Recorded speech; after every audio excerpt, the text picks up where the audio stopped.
Hello people, welcome to Tejas foodie nest. ఈరోజు వీడియోలో పెసరెట్ ఉప్మాని ఎలా ప్రిపేర్ చేసుకోవచ్చో చూద్దాం. ముందుగా స్టవ్ ఆన్ చేసుకుని 1 టేబుల్ స్పూన్ నెయ్యి, 1 కప్ సుజీ రవ్వను యాడ్ చేసుకుని బాగా ఫ్రై చేసుకుని తీసుకోవాలి. ఇప్పుడు మళ్ళీ అదే గిన్నెలోకి 2 table spoons oil, 1 table spoon నెయ్యి యాడ్ చేసుకుని 1 టేబుల్ స్పూన్ ఆవాలు, 1 టేబుల్ స్పూన్ పచ్చిశనగపప్పు, 1 టేబుల్ స్పూన్ మినప్పప్పు, కొంచెం కరివేపాకు యాడ్ చేసుకుని ఫ్రై చేసుకోవాలి. ఇవి బాగా ఫ్రై అయ్యాక 1 స్మాల్ సైజ్ ఆనియన్, 2-3 పచ్చిమిర్చి, కొంచెం అల్లం చిన్న చిన్న ముక్కలుగా కట్ చేసుకుని 1 మినిట్ పాటు ఫ్రై చేసుకుని 3 కప్స్ వాటర్ యాడ్ చేసుకోవాలి. మనం 1 కప్ సుజీ రవ్వ తీసుకున్నప్పుడు 3 కప్స్ వాటర్ యాడ్ చేసుకోవాలి. ఇప్పుడు ఈ వాటర్ మీద మూత పెట్టి కవర్ చేసుకుంటూ వాటర్ బాగా బాయిల్ అయ్యేంత వరకు ఉంచుకోవాలి. 5 మినిట్స్ తర్వాత ఇలా వాటర్ బాగా బాయిల్ అయి ఉంటుంది. ఇప్పుడు ముందుగా ఫ్రై చేసి పెట్టుకున్న సుజీ రవ్వని యాడ్ చేసుకోవాలి.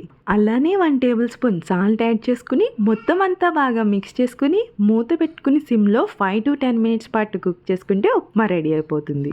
ఇప్పుడు స్టవ్ మీద పాన్ పెట్టుకుని ఇలా ఆనియన్తో ఒకసారి మొత్తం పాన్ అంతా రబ్ చేసుకుని ముందుగా రెడీ చేసి పెట్టుకున్న బేటర్ని ఇలా అట్టులా వేసుకోవాలి. ఇప్పుడు ఈ అట్టు మీదకి కట్ చేసి పెట్టుకున్న ఉల్లిపాయ, పచ్చిమిరపకాయ, అల్లం ముక్కలు, అలానే జీలకర్రని యాడ్ చేసుకోవాలి.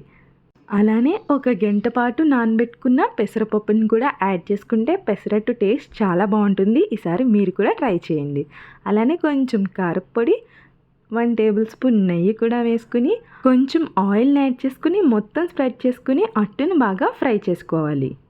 అట్టు మొత్తం ఇలా ఒక సైడ్ బాగా ఫ్రై అయితే సరిపోతుంది. ఇప్పుడు దీన్ని ప్లేట్లోకి తీసుకోవాలి. ఇప్పుడు చిట్టి పెసరట్లను ఎలా ప్రిపేర్ చేసుకోవచ్చో చూద్దాం.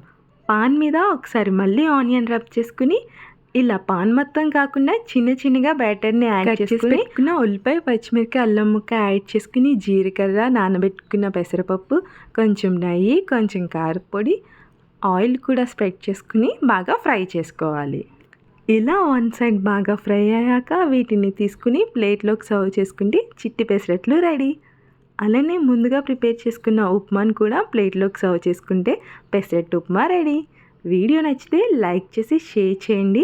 ఛానల్ని ఇంకా సబ్స్క్రైబ్ చేసుకోకపోతే సబ్స్క్రైబ్ చేసుకోవడం మర్చిపోవద్దు. Thank you for watching.